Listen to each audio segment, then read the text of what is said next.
చేద్దాం. మహాపరిశుద్ధుడు అయిన మా తండ్రి, పరలోకమందున్న మా ప్రభువ, పరిశుద్ధ పుణ్యపాదములకు స్తుతులు స్తోత్రములు వందనాలు చెల్లిస్తున్నాము తండ్రి. మా తండ్రి, సర్వశక్తిమంతుడా, సర్వోన్నతుడా, గొప్ప దేవుడా, మా రక్షకుడా, యేసయ్య, స్తోత్రాలు వందనాలు చెల్లిస్తున్నాము తండ్రి. మా తండ్రి, జీవాధిపతి, జీవం గల యేసయ్య, స్తోత్రాలు వందనాలు చెల్లిస్తున్నాము నాయన.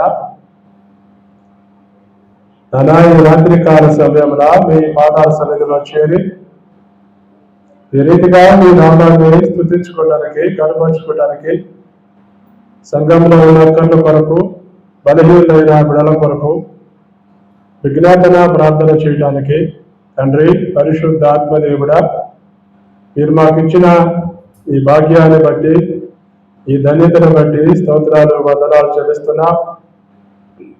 ఈ రాత్రికాల సమయంలో మీరు తీసుకొచ్చిన మీ బిడలను బట్టి స్తోత్రాలు వందనాలు చెల్లిస్తున్నా.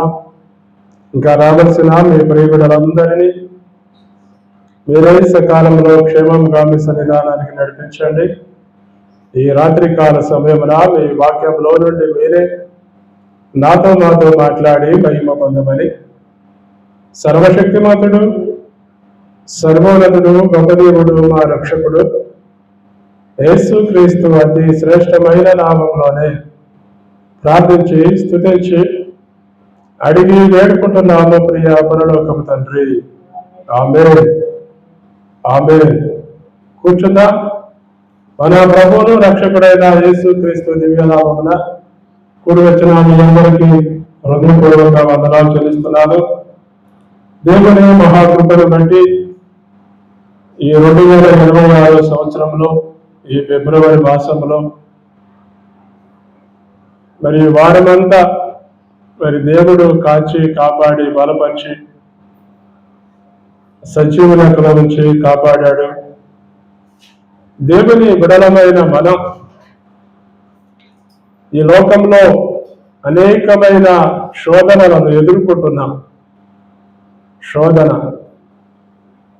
శోధనలు 3 రకాలుగా ఈ లోకంలో ఉన్న మనుషులకు ఎదురవుతా ఉంటాయి. శోధనలు 3 రకాలు. ఒకటి విశ్వాసం వలన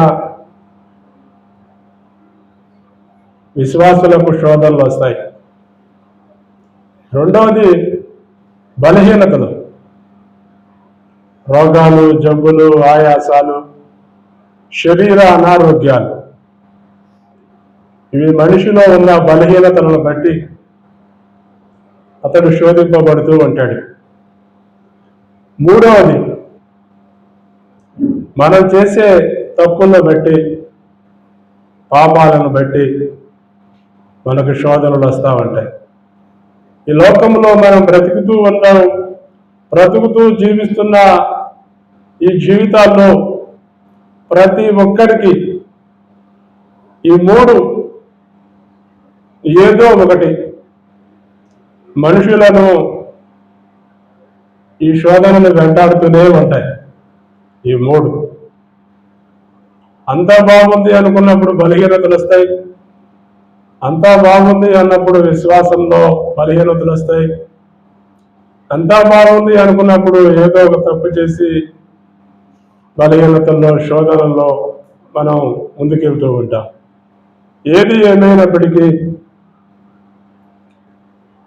శోధన అనేది ఎలా వస్తుందో, ఎప్పుడు వస్తుందో మనం గ్రహించగలగాలి, తెలుసుకోగలగాలి. మన పరిశుద్ధ గ్రంథంలో దేవుడు అందరినీ శోధించలేడు. దేవుడు అందరినీ శోధించల, కొంతమందినే శోధించాడు, పరీక్షించాడు. వీడు ఉంటాడా, ఉండడా, నిలుస్తాడా, నిలబడడా, ప్రేమిస్తాడా ప్రేమించడా, వస్తాడా రాడా? కొంతమందిని దేవుడే శోధించాడు, కానీ వాళ్ళు శోధించబడినప్పుడు వాళ్ళు నిలబడ్డారు. మన పరిశుద్ధ గ్రంథంలో దేవుడు అబ్రహామును శోధించెను అని రాశాడు. దేవుడు అబ్రహామును శోధించాడు. ఏ విషయంలో శోధించాడు అంటే, అబ్రహాముకి 100 సంవత్సరాలకి ఒక కుమారుణ్ణి ఇచ్చాడు. కుమారుణ్ణి ఇచ్చి, అబ్రహామా, నీ ఒక్కగానొక్క కుమారుణ్ణి నాకు దహన బలి అర్పించు అన్నాడు. అబ్రహాముకి అది మహాశోధన. అయినప్పటికీ దానిని శోధనగా తీసుకోవాల. ఇది నా విశ్వాసానికి పరీక్ష అనుకున్నాడు. బైబిల్లో మాత్రం దేవుడు అబ్రహామును శోధించను అనే రాస్తాడు. కానీ అబ్రహాము అలా అనుకోలే. ఇది నా విశ్వాసానికి పరీక్ష అనుకున్నాడు. విశ్వాసానికి పరీక్ష అనుకున్నాడు కనుకనే విశ్వాసంతో మరియా పర్వతం ఎక్కాడు. విశ్వాసంతో కుమారుని తెచ్చుకొని సంతోషించాడు. అలాగే శోధనల్లో కొంతమందినే దేవుడు అలా శోధించాడు. కానీ ఈ లోకంలో, ఈ రోజుల్లో దేవుడు మనలను శోధించే అంత విశ్వాసం మనలో ఉందా? అసలు దేవుడు మనల్ని శోధిస్తాడా? దేవుడు మనల్ని పరీక్షిస్తాడు? అసలు ఈ అంత్య దినాలలో ఒక విశ్వాసనైనా కనుగొంటానా అన్నాడు యేసయ్య. అంటే ఈ అంత్య దినాలలో విశ్వాసం లేరు. ఎవరున్నారు? అవిశ్వాసులే ఎక్కువ ఉన్నారు. దేవుడు విశ్వాసంతో బలంగా ఉండేవాడిని ఏదైనా పరీక్షించగలుగుతాడు. ఏమండి, అటు కడుగు ఇటు కడిగేసేవాడిని ఏం పరీక్షిస్తాడు? పరీక్షించలేడు. అందుకని ఈ రోజుల్లో ఎవరికైనా శోధన వచ్చిందంటే, కష్టం వచ్చిందంటే, బాధ వచ్చిందంటే, దేవుడు నన్ను శోధిస్తున్నాడని అనబాకండి. దేవుడు నిన్ను శోధించే అంత విశ్వాసం నీలో లేదు. నిన్ను పరీక్షించే అంత విశ్వాసం నీలో లేదు. అది తెలుసుకోవాలి. అప్పుడే నేనేదో చేశాను అందుకే నాకు ఇది వచ్చింది అనే ఆలోచన వస్తుంది. చదువుదాం మన పరిశుద్ధ గ్రంథంలో నుండి యాకోబు రాసిన పత్రిక, యాకోబు రాసిన పత్రిక 1వ అధ్యాయం 12, 13, 14 3 వచనాలు చదువుదాం. శోధన సహించువాడు ధన్యుడు, అతడు శోధనకు నిలిచిన వాడై ప్రభు తను ప్రేమించు వారికి వాగ్దానం చేసిన జీవ కిరీటము పొందును. దేవుడు కీడు విషయమై శోధింపబడవాడు, ఆయన ఎవరిని శోధింపడు. గనుక ఎవడైనను శోధింపబడినప్పుడు నేను దేవుని చేత శోధింపబడుచున్నానని అనకూడదు. ప్రతి వాడును తన స్వకీయమైన దురాశ చేత ఏడవబడి మరులు కొలపబడిన వాడై శోధింపబడుచున్నాడు. చాలు చాలు. ఇక్కడ మనం చదువుతున్న ఈ వాక్య భాగంలో దేవుడు చెప్తున్న మాట, శోధన సహించువాడు ధన్యుడు. శోధన వచ్చినప్పుడు, కష్టం వచ్చినప్పుడు, బాధ వచ్చినప్పుడు వాడు నిలబడితే వాడు ధన్యుడు అని రాశాడు. శోధన 3 రకాలు చెప్పాను. ఏమండి, ఒకటి పాపం చేసినప్పుడు వచ్చే శోధన, రెండోది మనకి బలహీనతలు, శరీర బలహీనతలు. శరీర బలహీనతలు అంటే జబ్బులు, రోగాలు, ఆయాసాలు, రొప్పులు, ఇలాంటివి వచ్చినప్పుడు నిలబడటం. మూడవది విశ్వాసంతో వచ్చే శోధన. ఈ 3 శోధనలు వచ్చినప్పుడు మనం ఏం చేయాలి? శోధన వచ్చినప్పుడు ఏం చేయాలి? ఆ శోధన తీసుకోవాలి. నువ్వు తప్పు చేసినప్పుడు శోధన వచ్చినా, శరీర బలహీనతలు వచ్చినా, విశ్వాసంతో వచ్చినా వాటిని తీసుకుని నిలబడి వాటిని తప్పు చేసినవైతే సరి చేసుకోవాలి. బలహీనతలైతే దేవుని దగ్గర స్వస్థపరచు అని వేడుకోవాలి. విశ్వాసాన్ని కలిగించే అయితే ధైర్యం తెచ్చుకొని సంతోషంతో ముందుకెళ్ళాలి. కానీ ఈ రోజుల్లో చాలా మంది శోధన వచ్చిందనుకోండి, ఇక ఎందుకు నాకు ఈ జీవితం, ఎందుకు నాకు ఈ బతుకు, నేను ఎందుకు బతకాలి, చచ్చిపోతే బాగుండు అని అనుకుని ఆ శోధనలో నిలబడలేక చాలా మంది చనిపోయే వారు కనపడుతున్నారు. ఆత్మహత్యలు చేసుకునేవాడు ప్రపంచంలో చాలా మంది ఉన్నారు. ఎందుకు వీళ్ళు ఆత్మహత్య చేసుకుంటున్నారు అని మనం ప్రశ్నిస్తే వాళ్ళకి 3 శ్రమలు వస్తాయి. ఈ శ్రమ వచ్చినప్పుడు, ఈ శోధన వచ్చినప్పుడు, ఈ బాధ వచ్చినప్పుడు నువ్వు నిలబడుతూ నేర్చుకో. నాకు ఈ శోధన ఎందుకు వచ్చింది, ఈ శ్రమ ఎందుకు వచ్చింది, ఈ బాధ ఎందుకు వచ్చింది, ఈ కష్టం ఎందుకు వచ్చింది, దీనిలో నుంచి నేను ఎలా బయటకు రావాలో ఆలోచించు. అంతేకాని నాకొద్దు బాబో ఈ శోధన, నాకొద్దు బాబో ఈ కష్టం అని వెళ్ళి నువ్వు ఆత్మహత్య చేసుకుంటే దానివల్ల ప్రయోజనమే ఉండదు. నువ్వు ఇంకా అగ్నిలోనికి పోయి ఇంకా మహాశోధనలు, శ్రమలు అనుభవిస్తావు. శరీర శ్రమల కంటే ఆత్మీయ శ్రమలు ఇంకా భయంకరం. అగ్నిగుండం ఆరిపోదు, అగ్నిలో పడిన మన ఆత్మ కాలిపోదు, కాలుస్తూనే ఉంటుంది. అందుకని అగ్ని ఆరదు, పురుగు చావదు అని వాక్యం చెప్తుంది. అందుకని ఈ లోకంలో ఉన్నప్పుడే నీకొచ్చే ఈ శ్రమలు, నీకొచ్చే ఈ బాధలు, నీకొచ్చే ఈ పరిస్థితులను నువ్వు ఎదుర్కొని నిలబడటానికే ప్రయత్నం చేయి.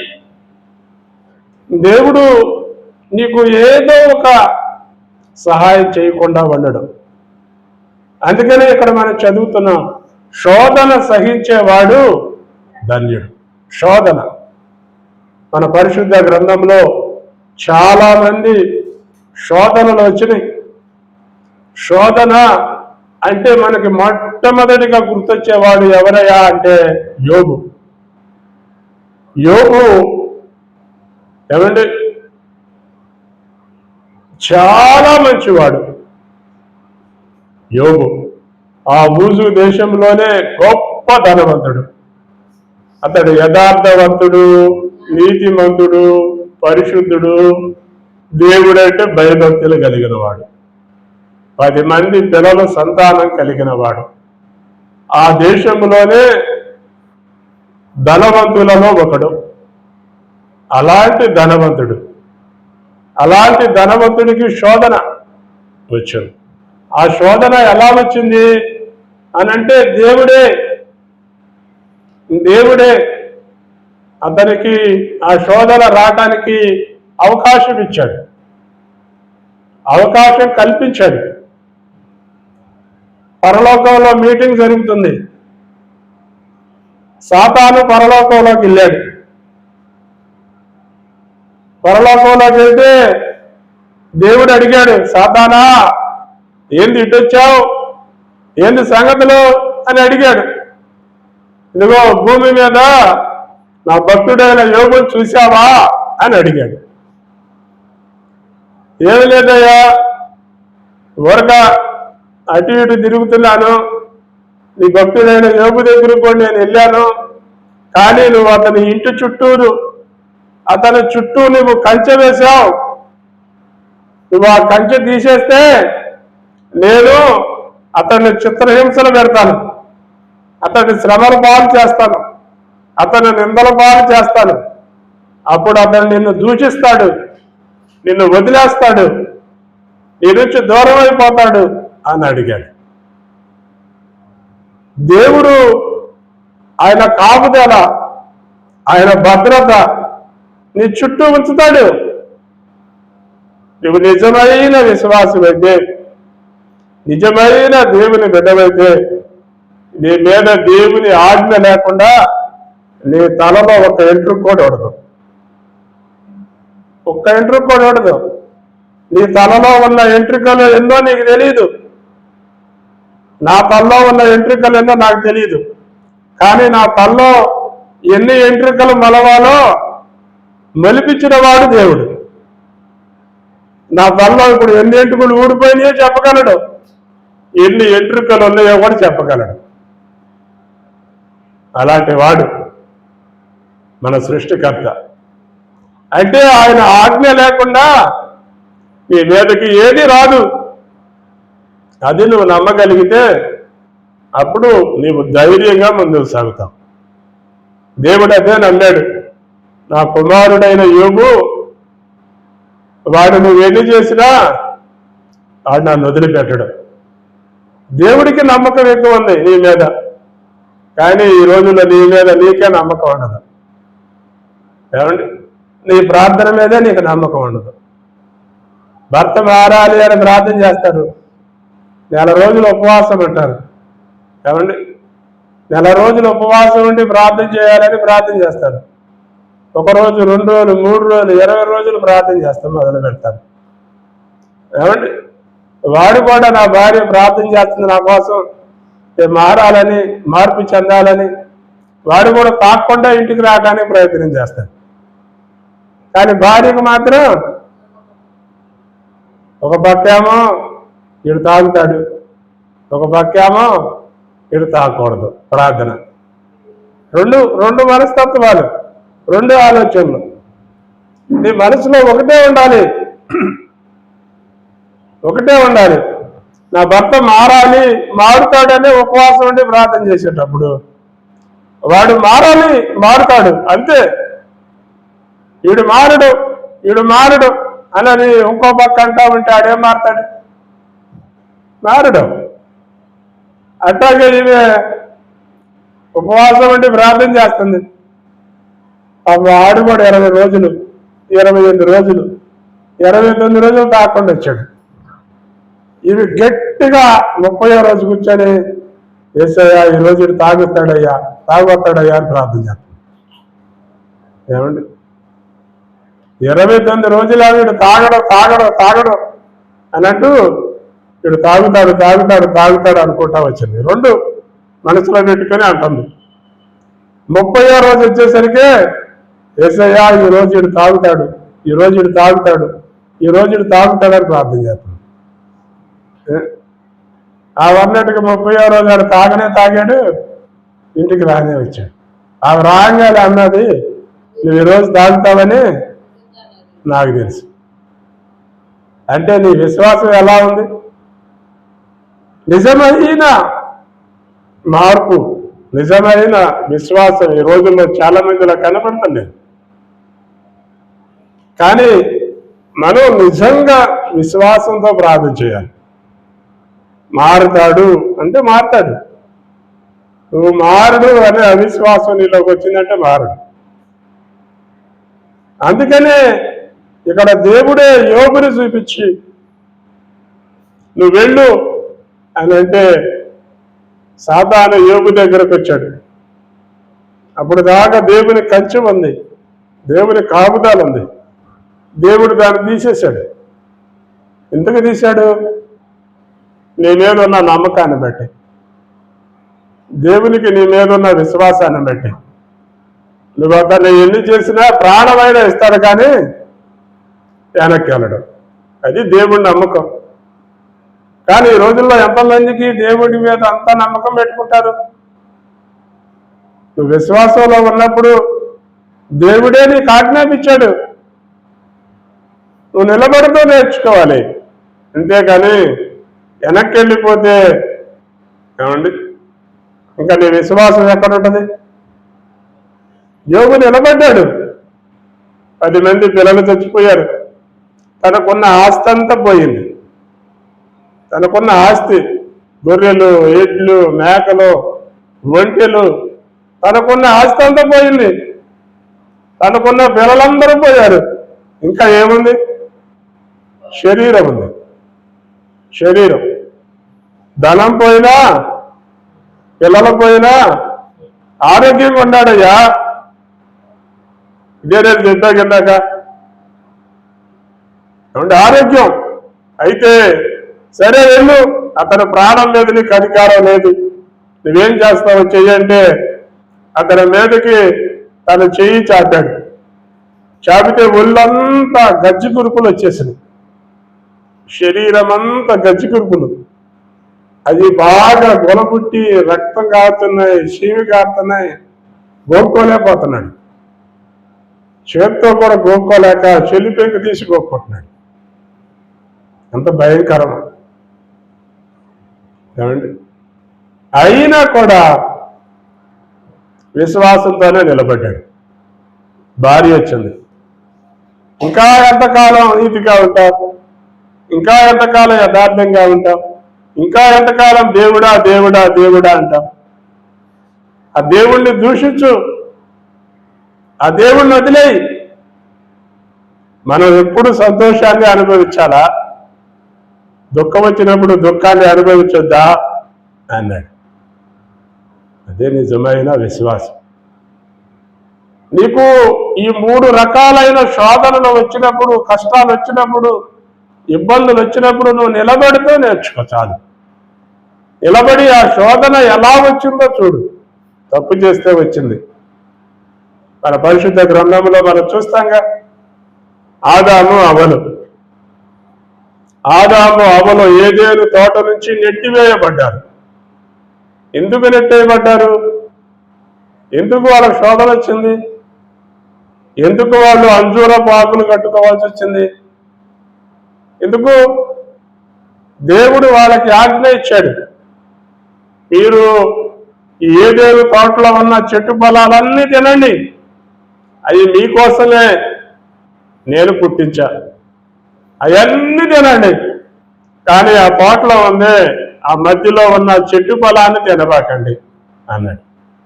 అది తింటే నిశ్చయముగా మీరు చచ్చిపోతారు అన్నాడు. అంతే. వాళ్ళు ఏం చేశారు? దేవుడు ఏదైతే తినొద్దన్నారో అదే తిన్నారు. అందుకని ఆజ్ఞ అతిక్రమమే పాపం. వాళ్ళు పాపం చేశారు. దేవుడిచ్చిన ఆజ్ఞ మీరే. పాపం అంటే ఏం కాదు. పాపం అంటే ఏంది చెప్పండి? పాపం అంటే ఏంది? బైబిల్ లేకుండా చెప్పండి. బైబిల్ నువ్వు చదవలేదనుకో, బైబిల్ నీకు తెలియదు అనుకో, పాపం అంటే ఏంది? ఏమి లేదు.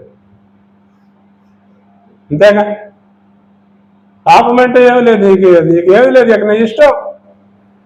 ప్రాణమా తినము తాగము సుఖించమంటాడు. ఆజ్ఞ లేదు. దేవుడు ఆజ్ఞాపించాడంతే. పాపం అన్నాడు, వ్యభిచారం పాపం అన్నాడు, దొంగతనం పాపం అన్నాడు, నరహత్య పాపం అన్నాడు, పక్కవాడిని దోచుకోవటం పాపం అన్నాడు, దేవుణ్ణి వదిలిపెట్టడం పాపం అన్నాడు. అంటే ఈ ఆజ్ఞలు 10 ఆజ్ఞలు ఉన్నాయి చూడండి. ఈ 10 ఆజ్ఞలలో ఏది మీరినా అది పాపం. అంటే దేవుడు చెప్పాడు కనుక అది ఆజ్ఞ అయింది కనుక అది పాపం అయ్యింది. అది లేకపోతే పాపం లేదు. అది ఎప్పుడైతే మనం మీరుతున్నామో అది పాపం అయిపోయింది. అది ఎవడు ప్రపంచంలో ఎవడు మీరినా అయ్యో నేను పాపం చేశానే, నేను తప్పు చేశానే అనే మనస్తత్వం వాళ్ళని పెట్టేశాడు దేవుడు.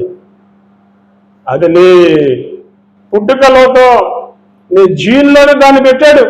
జీన్ అనే కంటే డిఎన్ఏ అంటే అర్థమైపోయింది. నీ డిఎన్ఏలోనే దాన్ని పెట్టేశాడు.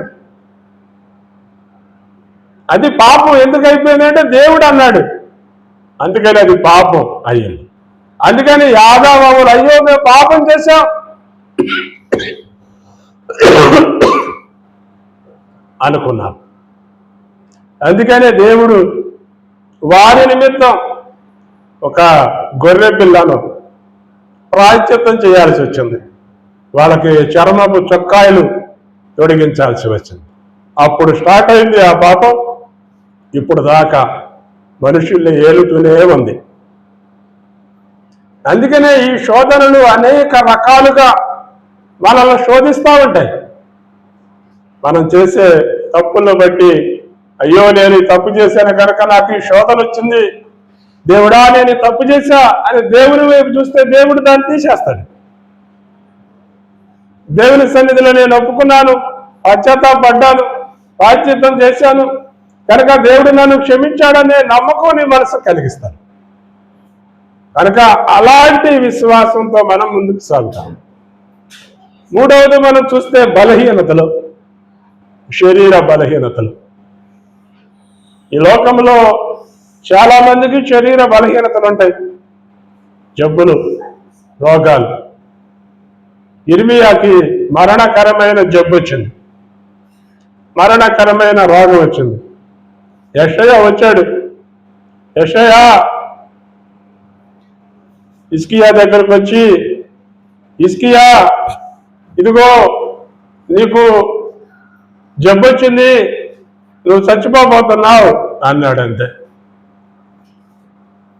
హిజ్కియాకి మరణకరమైన జబ్బు వచ్చినప్పుడు హిజ్కియా ఏం చేశాడు?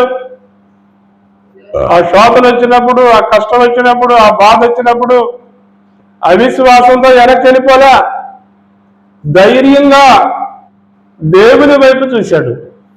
యేసయ్యా నేను ఎంత భక్తిగా నడుచుకున్నాను, ఎంత నీతిగా నడుచుకున్నాను, నేను ప్రతిదీ నీ వైపే చూశాను కదా అని దేవుని వైపు చూసి ప్రార్థన చేశాడు. దేవుడు ఏం చేశాడు? ఆ జబ్బు మీదకి అంజూరపు ఆకు బాగా నూరి ఆ జబ్బు ఆ పుండి మీద పెట్టాడు. పెడితే అది తగ్గిపోయింది,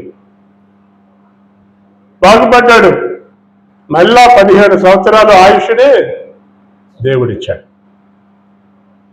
ఈ లోకంలో ఉండే మనం శోధనలు వచ్చినప్పుడు, కష్టాలు వచ్చినప్పుడు, బాధలు వచ్చినప్పుడు, ఇబ్బందులు వచ్చినప్పుడు ఎందుకు వచ్చింది ఇది, దాన్ని తెలుసుకుని ధైర్యంగా మనం నిలబడి ముందుకెళ్తే దాని నుంచి మనం మేలు పొందుతాం.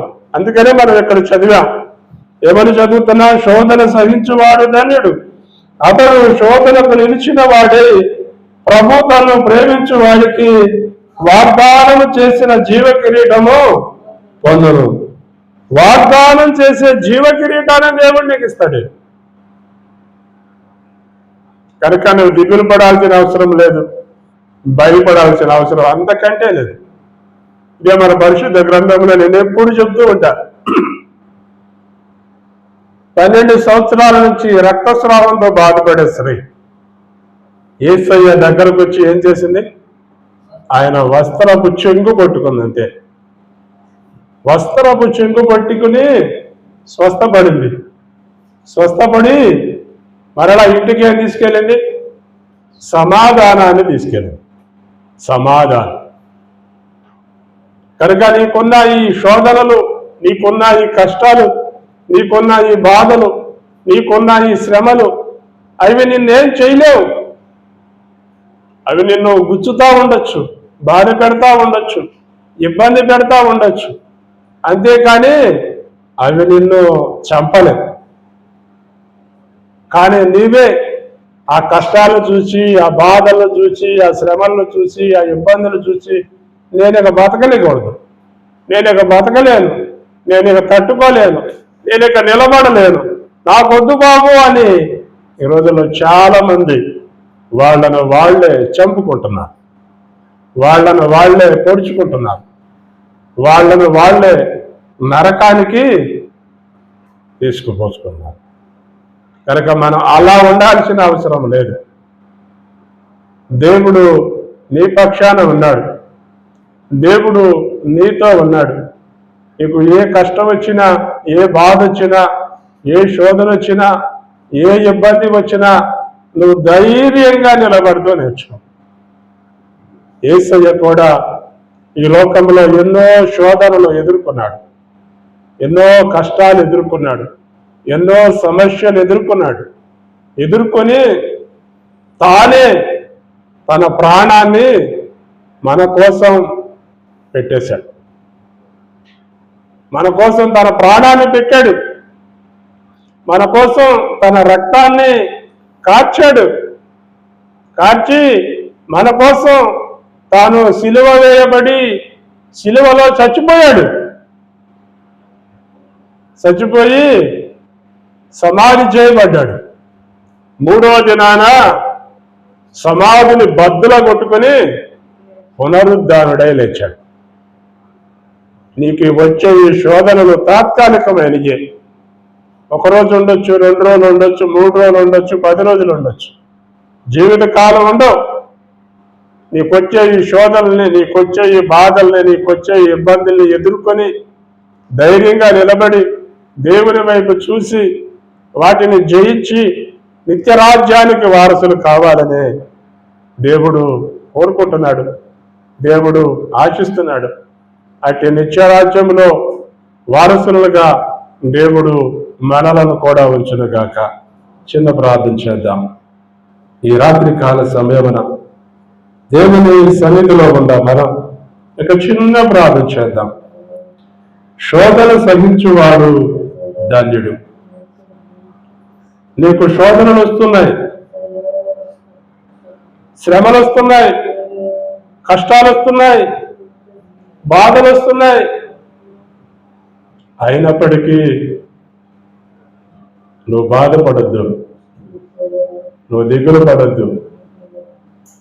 నీవు నమ్ముకున్న నీ దేవుడు అంతకంటే భయంకరమైన శోధనను ఎదుర్కొని ఈ లోకాన్ని జయించి ధైర్యంగా నిలబడ్డాడు.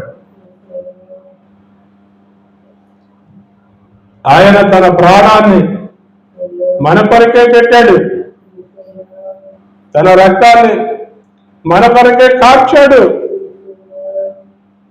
సమాధి చేయబడ్డాడు. 3వ దినాన పునరుద్ధానుడై లేచాడు. నీవు కూడా పునరుద్ధానుడు అవుతావు, నిత్యరాజ్యానికి వారసుడు అవుతావు. ఈ లోకంలో వచ్చే ఈ శోధనలు, కష్టాలు, బాధలు ఏమైనా అవ్వచ్చు. నువ్వు చేసే తప్పుల వల్ల అవ్వచ్చు, నీకొచ్చే బలహీనతల వల్ల అవ్వచ్చు, నీకొచ్చే విశ్వాసం వలన అవ్వచ్చు. అవి దేని వల్ల వస్తున్నాయో నువ్వు తెలుసుకొని వాటిని బట్టి దేవుని వైపు చూడు. దేవుడు సహాయం చేస్తాడు. మహాపరిశుద్ధుడు అయిన మా తండ్రి, పరలోకమందున్న మా ప్రభువ, పరిశుద్ధ పుణ్యపాదములకు స్తుతులు, స్తోత్రములు, వందనాలు చెల్లిస్తున్నాను తండ్రి. మా తండ్రి, సర్వశక్తిమంతుడా, సర్వోన్నత, గొప్పదేవుడా, మన రక్షకుడా యేసయ్య, స్తోత్రాలు, వందనాలు చెల్లిస్తున్నాము నాయన. ఆనాడు రాత్రికాల సమయమున మీ వాక్యంలో నుండి మీరు మా అందరితో మాట్లాడారు ప్రభువా. స్తోత్రాలు, వందనాలు. శోధన సహించువాడు ధన్యుడు అన్నారు నాయన. ఈ లోకంలో మాకెన్నో శోధనలు ఎదురవుతున్నాయి ప్రభువా. ఆ శోధనను ఎదుర్కొని మేము ముందుకెళ్తున్నామంటే అది కేవలం మీ కృప, మీ దయ, మీ సహాయమే తండ్రి. మీరు ఈ లోకంలో జీవించినప్పుడు ఎన్నో శ్రమలు అనుభవించారు ప్రభువా, ఎన్నో నిందలు అనుభవించారు తండ్రి. మీరు ఏ తప్పు చేయనప్పటికీ నాయన మీరు నిందించబడ్డారు, దూషించబడ్డారు, వెలివేయబడ్డారు, సిలువలో మరణించారు ప్రభువా. మాకు శ్రమలు వస్తున్నాయంటే మేము చేసిన మా పాపములను బట్టి, మాకున్న అనారోగ్యాలను బట్టి, మేము నడుస్తున్న విశ్వాసాన్ని బట్టి మాకు ఈ లోకంలో శ్రమలు వస్తున్నాయి ప్రభువా. వాటిని ఎదుర్కోవటానికి మీ కృపాసనము దగ్గరకు వస్తున్నాం తండ్రి. మీ పాదాలు ముట్టుకుంటున్నాం. నీవు ఈ లోకంలో నాయనా మాకంటే ఎన్నో శ్రమలు అనుభవించి మాకు మాదిరిగా ఉన్న దేవుడవని, రక్షకుడవని, విమోచకుడవని నాయనా మీ వైపు చూస్తున్నాం. నేను లోకమును జయించి ఉన్నాను అన్నారు ప్రభువా. ఆ పరలోకములో తండ్రి కుడిపార్శ్వమున కూర్చొని మా కొరకు విజ్ఞాపన ప్రార్థన చేస్తున్నారు తండ్రి. స్తోత్రాలు, వందనాలు. ఈ రాత్రికాల సమయమున కూడి వచ్చిన మీ బిడలను మీరు దర్శించండి, మీరు తాకండి. ఈ బిడలకు ఈ లోకంలో ఎదురవుతున్న శోధనలు ఎదుర్కొని వాటిని జయించి ముందుకు సాగటానికి మీరే కృప చూపించండి, సహాయం చేయండి నాయనా. వారి పట్ల మీ కార్యాలన్నీ సఫలపరచండి. మీ బిడల పట్ల మీరే దయ చూపించండి. వారికి ఉన్న ప్రతి శోధనను ఆయన జయించి నిత్య రాజ్యానికి వారసులగినట్లు వారి పట్ల మీరే దయ చూపించి సహాయం చేయండి.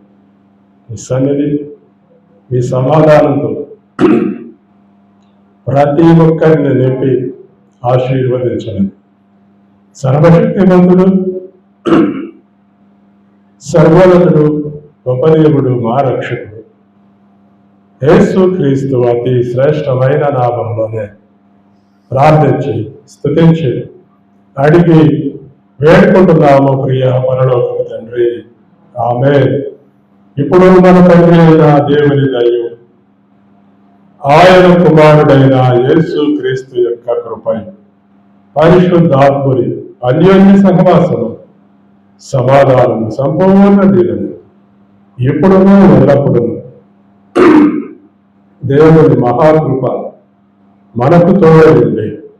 ఈ లోకంలో ఎలాంటి శోధనలు వచ్చినా వాటిని ఎదుర్కొని జయించే శక్తిని దేవుడు మనకు అనుగ్రహించి దీవించి ఆశీర్వదించి పంపించునుగాక. ఆమేన్, ఆమేన్, ఆమేన్.